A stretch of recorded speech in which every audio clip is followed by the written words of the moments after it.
Welcome, welcome. It's your favorite uncle, Tinfoil Tio. The hat's on, the theories are loaded, and this ride is brought to you by Shroomies on the XRPL.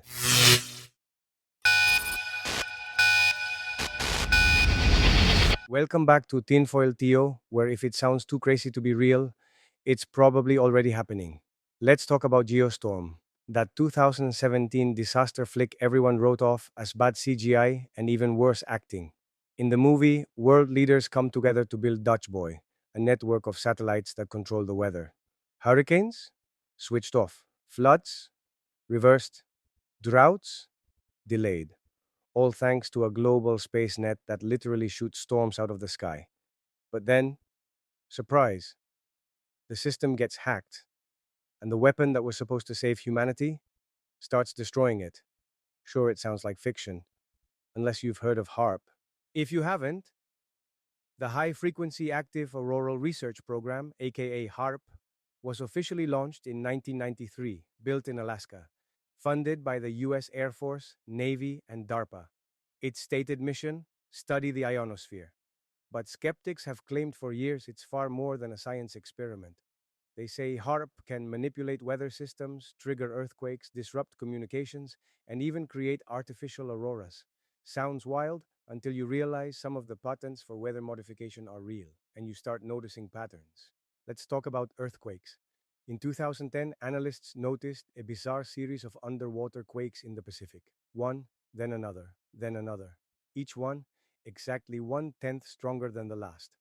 Like someone was slowly turning a dial. Not random, not natural. A sequence, almost like calibration. Let's talk about what just happened in North Carolina. Not a coastal town, not a floodplain. This storm didn't make landfall and fade.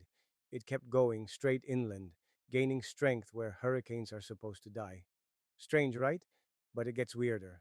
That exact inland region, it sits on untapped deposits of critical materials: rare earths, graphite, lithium, some of the richest mineral concentrations in the eastern US.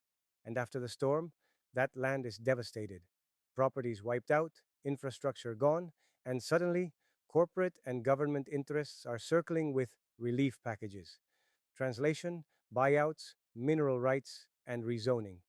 Disaster becomes a discount. If this was just a freak storm, why did it aim straight for the most resource rich inland zone in the state? So here's the question: was Geostorm really a bad action movie?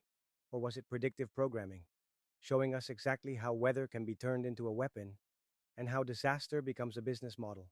Because when you control the weather, you don't just control nature, you control markets, migration, agriculture, and even wars. Maybe that's why they say you can't fight Mother Nature, because Mother Nature got bought out years ago. This has been Tinfoil Tio. Stay dry, stay skeptical, and if it's raining while the sun is out, look up. It was intentional. There's potential for catastrophic weather events on a global scale.